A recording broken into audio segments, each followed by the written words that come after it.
Ciri-ciri negara terbelakang. Menurut Paul Hoffman, setiap orang dapat memahami suatu negara terbelakang apabila ia melihatnya. Ia adalah suatu negara yang ditandai oleh kemiskinan, kota yang dipadati oleh pengemis, dan penduduk desa yang sudah mencari nafkah di kampung halamannya sendiri. Selanjutnya adalah poin penting ciri negara terbelakang. Yang pertama adalah negara yang jarang memiliki industri. Yang kedua, tidak memiliki jalan raya dan jalan kereta api yang cukup.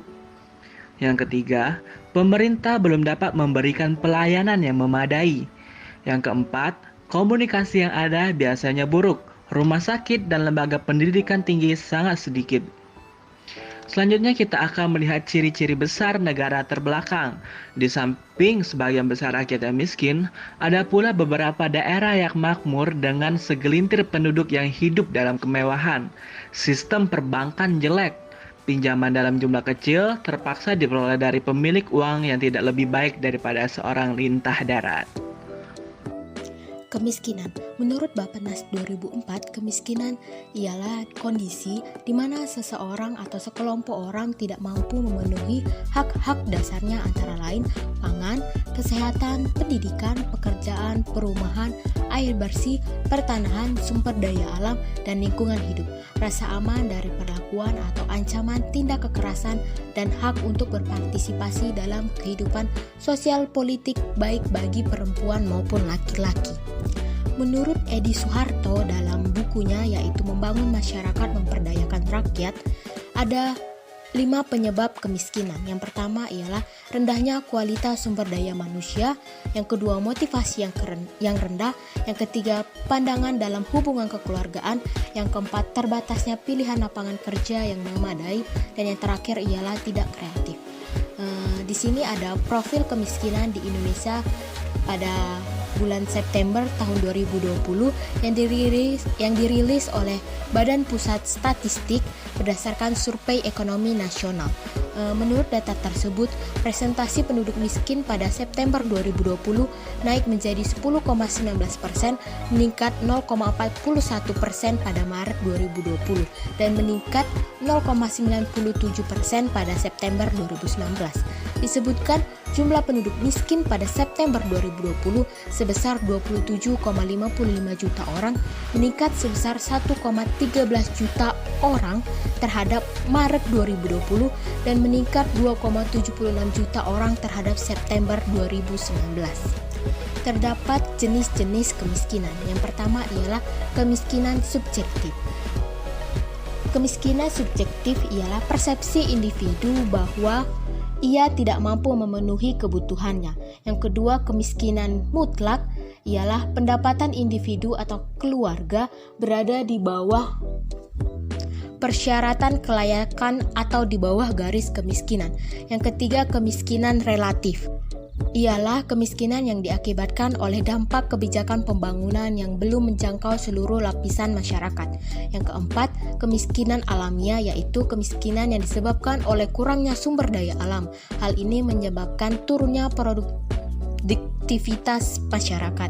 Yang kelima yaitu kemiskinan kultural, yaitu kebiasaan dan sikap orang-orang dengan budaya santai yang tidak ingin meningkatkan taraf hidup mereka seperti masyarakat modern. Yang keenam ialah kemiskinan struktural, yaitu struktur sosial tidak mampu menghubungkan masyarakat dengan sumber daya yang tersedia. Keterbelakangan ekonomi. Pengertian keterbelakangan ekonomi secara umum diartikan sebagai suatu kelambatan dalam perkembangan atau ketinggalan dalam kemajuan. Penduduk yang terbelakang diartikan sebagai faktor produksi tenaga kerja yang memiliki kualitas rendah, tidak profesional atau efisien. Ciri keterbelakangan ekonomi: 1.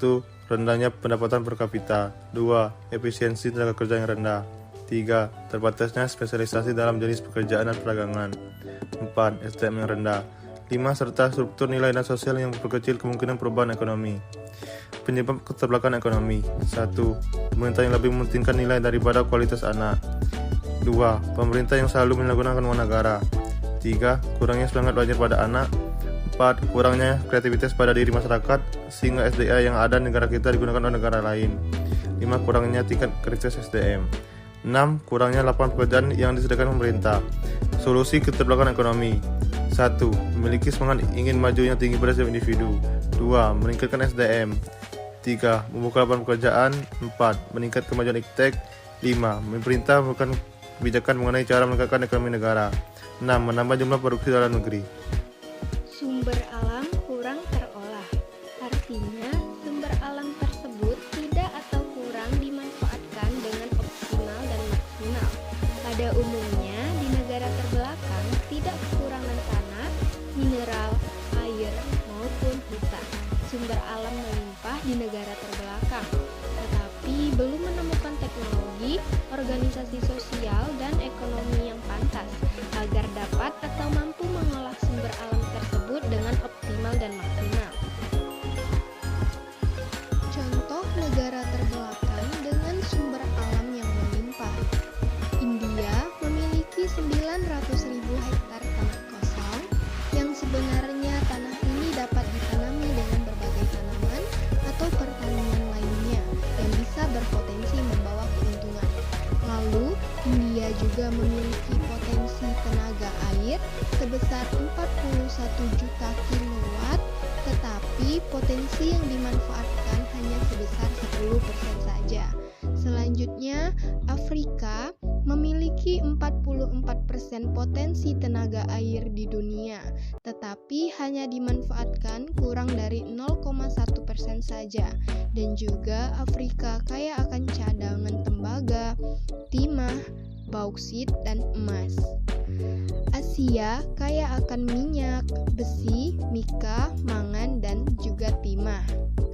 Lalu ada hutan Afrika dan Amerika Selatan yang masih belum terjamah sampai sekarang. Bagaimana cara agar sumber alam di negara terbelakang dapat diolah dengan optimal dan maksimal? Pertama, diperlukan inovasi dan teknologi yang maju. Dengan adanya inovasi dan teknologi yang maju, maka sumber alam tersebut dapat dikelola dan dimanfaatkan dengan optimal dan maksimal. Selanjutnya, sumber daya manusia yang unggul. Hal ini dapat dilakukan dengan memfokuskan sistem mutu pendidikan agar kemudian akan melahirkan peneliti ataupun ilmuwan yang dapat mengubah sistem pembangunan. Negara terbelakang bisa saja menjadi negara maju di masa depan sebagai hasil penemuan sumber yang sekarang belum diketahui atau karena penggunaan sumber yang ada dengan cara yang baru. Contoh negara yang berhasil mengelola sumber alam dengan optimal yaitu Arab Saudi dengan minyak buminya. Arab Saudi merupakan penghasil minyak bumi terbesar di dunia dengan total luar biasa yaitu sebesar 10 juta barel per hari. Pertanian sebagai mata pencarian utama. Pemusatan yang berlebihan pada pertanian merupakan pertanda atau simptom kemiskinan. Pertanian sebagai mata pencaharian pokok kebanyakan tidak bersifat produktif, terutama karena ia dilakukan dengan cara kuno dan dengan metode produksi usang serta ketinggalan zaman. Harga barang pertanian mentah sebagai barang ekonomi primer sangat jauh lebih rendah apabila melihat barang pertanian yang telah diolah menjadi produk, sehingga negara-negara yang hanya berfokus di barang mentah dalam perekonomiannya cenderung mengalami ketertinggalan dan kemerdekaan. Di sini terdapat tabel rata-rata hasil tanaman pangan pada tahun 1979 untuk negara India dan Amerika. Di sini dapat kita lihat bahwa produksi tanaman pangan dari 4 jenis tanaman milik Amerika lebih tinggi daripada milik negara India. Padahal negara India adalah negara yang berfokus pada sektor pertanian, sedangkan negara Amerika adalah negara yang berfokus pada sektor industri. Di sini juga dapat lihat bahwa India rata-rata tanaman pangannya bahkan lebih rendah dari rata-rata hasil tanaman pangan untuk dunia. Dari tabel tersebut dapat disimpulkan bahwa produksi pertanian negara yang mengkhususkan diri pada bidang pertanian tetap tertinggal jauh dengan produksi pertanian dari negara yang berfokus dengan manufaktur dan teknologi.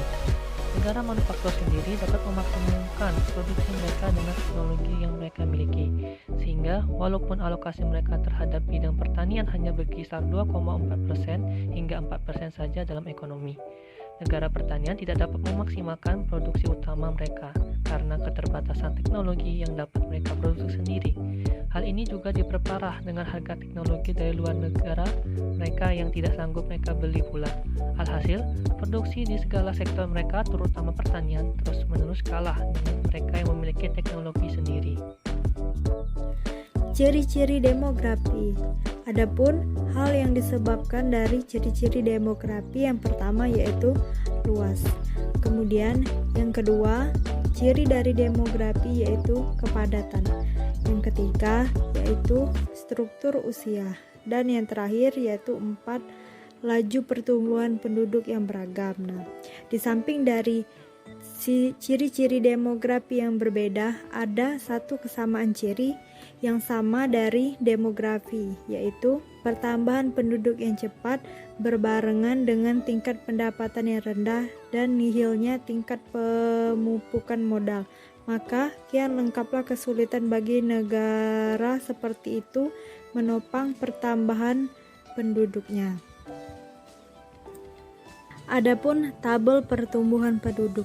Di sini dapat kita ketahui bahwa rata-rata tahunan pertumbuhan penduduk yaitu dari tahun 1970 sampai 1980. Ini dibagi pada tabel tersebut dibagi menjadi 2 yaitu negara terbelakang dan negara maju. Dapat kita lihat bahwa Cina rata-rata tahunan pertumbuhan penduduknya yaitu sekitar 1,8%, India 2,1%, Indonesia 2,3%, Brazil 2,2%, Bangladesh 2,6% dan Pakistan yaitu sebesar 3,1%. Kemudian negara maju rata-rata tahunan pertumbuhan penduduk yaitu USSR sebesar 0,9%, Amerika Serikat sebesar 1,0%, Jepang 1,1%, Inggris 0,1%, Italia 0,6% dan Prancis yaitu sebesar 0,5%. Pada tabel tersebut diambil dari sumber World Development Report yaitu 1982. Penjelasan mengenai tabel 2.4. Dari tabel tersebut dapat kita ketahui bahwa rata-rata laju pertumbuhan tahunan penduduk di negara sedang berkembang adalah 2,5% dibanding dengan 0,8% di negara maju. Peningkatan jumlah penduduk yang cepat ini semakin memperberat persoalan kelangkaan modal karena untuk menampung pertumbuhan tenaga kerja perlu dilakukan investasi secara besar-besaran. Meski dengan peralatan kuno, kemungkinannya sangat kecil untuk dapat melakukan investasi.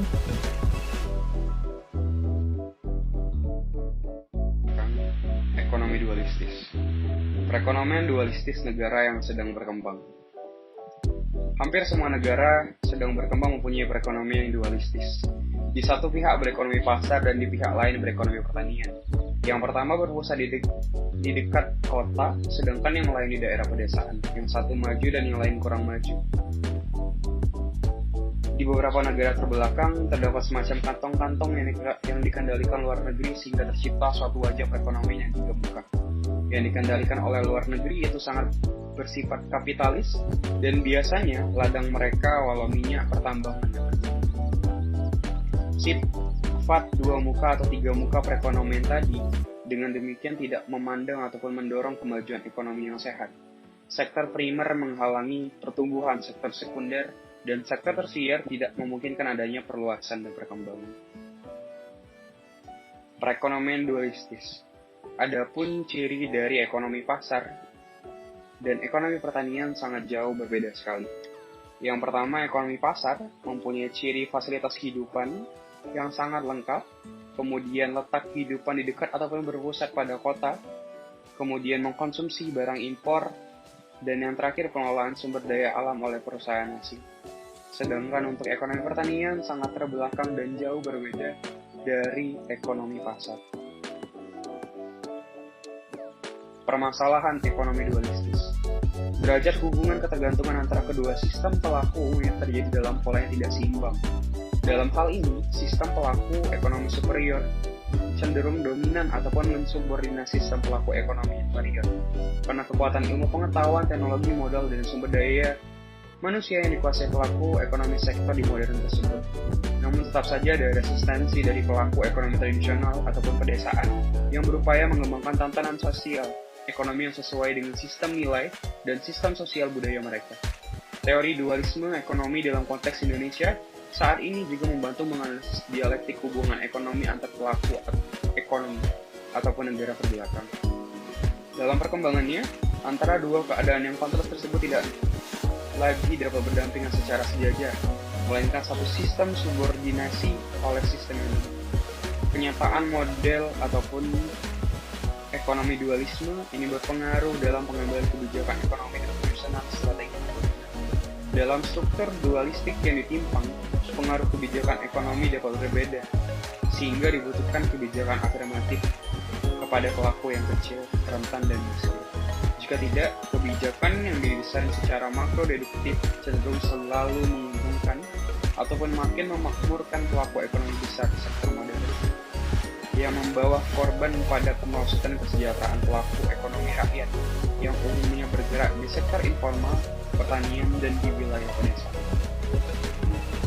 Dihitung dengan cara membandingkan jumlah pengangguran dengan jumlah angkatan kerja yang dinyatakan dalam persen. Di negara terbelakang dijumpai pengangguran dan pengangguran tersembunyi. Pengangguran tersembunyi ini di mana pekerjaan yang semestinya bisa dilakukan dengan tenaga kerja sedikit, tetapi malah dilakukan oleh lebih banyak orang. Berdasarkan sifatnya, pengangguran bisa kita kelompokkan menjadi beberapa jenis, yakni pengangguran terbuka, setengah menganggur, dan juga pengangguran tersembunyi. Tetapi kita akan lebih membahas mendalam mengenai pengangguran tersembunyi.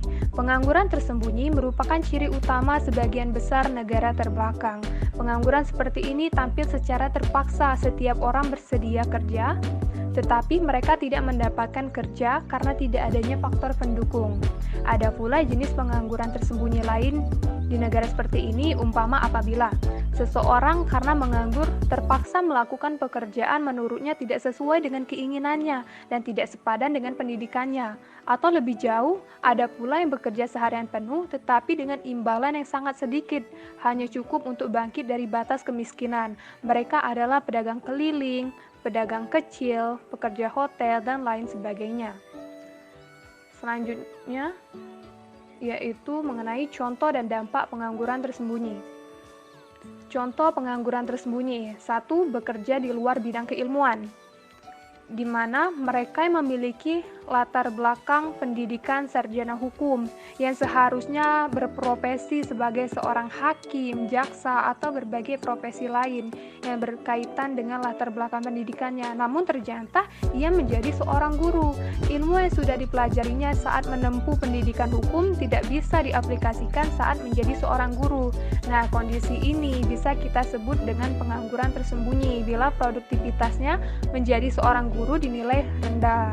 Kemudian kelebihan jumlah tenaga kerja. Seperti yang kita bahas sebelumnya, yaitu di mana misalkan ada suatu tempat usaha makan yang terlalu banyak dalam memperkerjakan pelayan, sehingga sebagian para pelayan yang bekerja di rumah makan tersebut tidak mempunyai pekerjaan untuk melayani pembeli. Kelebihan pada jumlah pelayan ini membuat beberapa pekerja tidak bisa memaksimalkan dalam bekerja. Nah, kondisi ini bisa juga disebut dengan pengangguran tersembunyi. Selanjutnya, dampak dari pengangguran.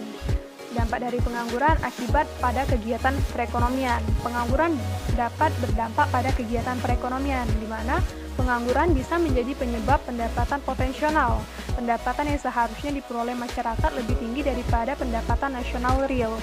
Selain itu, penerimaan pajak menjadi lebih rendah apabila pengangguran terjadi. Dampak lainnya, pengangguran dapat menjadi penyebab kurangnya keinginan investasi dari perusahaan lain. Selanjutnya, akibat pada individu dan masyarakat. Akibat dari individu, pengangguran merupakan menjadi beban psikologis, yaitu mengakibatkan kesehatan mental dan juga emosional yang buruk, khususnya untuk mereka yang sudah lama menganggur. Mereka akan merasa frustasi saat belum mendapatkan pekerjaan yang mereka benar-benar inginkan, ditambah lagi dengan gaji yang didapatkan lebih rendah dari apa yang diharapkan. Mungkin sebagian mereka merasa sudah menyia-nyiakan waktunya untuk bekerja dan mendapatkan upah yang lebih kecil daripada seharusnya. Kondisi tersebut pada akhirnya akan menimbulkan rasa cemas dan stres yang tinggi. Kemudian, hilangnya keterampilan dan tidak stabilnya sosial dan politik. Selanjutnya, pembahasan mengenai upaya pemerintah dalam mengatasi pengangguran. Pertama, pemerintah perlu menyediakan informasi akurat mengenai lapangan pekerjaan dalam berbagai media yang disertai dengan transparansi. Lapangan pekerjaan disediakan oleh pemerintah untuk menyerap angkatan kerja atau lulusan sekolah, universitas agar tidak menganggur. Lapangan kerja yang disediakan bisa dilakukan dengan menjalin kolaborasi dan kerjasama dengan perusahaan yang membutuhkan angkatan kerja yang banyak. Kedua, pemerintah perlu menyelenggarakan pelatihan kerja secara gratis kepada penduduk yang membutuhkan pekerjaan. Bahkan, bila perlu, program tersebut tidak hanya ditujuk kepada penduduk pencari kerja, namun rutin dan terstruktur telah diprogramkan sejak penduduk tersebut masih berada di bangku sekolah atau universitas. Pelatihan bisa diselenggarakan dengan kolaborasi atau kerjasama dengan lembaga pelatihan atau pendidikan yang ada di lingkungan penduduk tersebut.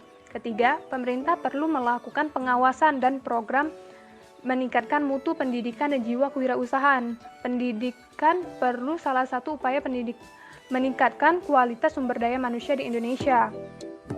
Yang terakhir, yaitu keempat, pemerintah perlu menyediakan dan meningkatkan sosialisasi terkait dengan literasi informasi berbasis inklusi sosial kepada penduduk Indonesia. Dalam hal ini, apabila penduduk giat dalam cerdas informasi dan mau meningkatkan kemampuan ataupun keterampilan dirinya, maka penduduk dapat secara mandiri memperoleh informasi tersebut. Informasi dari buku atau media lainnya tersebut dapat memberikan pengetahuan kepada penduduk berkaitan dengan keterampilan, sehingga penduduk bisa mandiri dan menghasilkan pekerjaan baru atau memiliki keterampilan yang baru.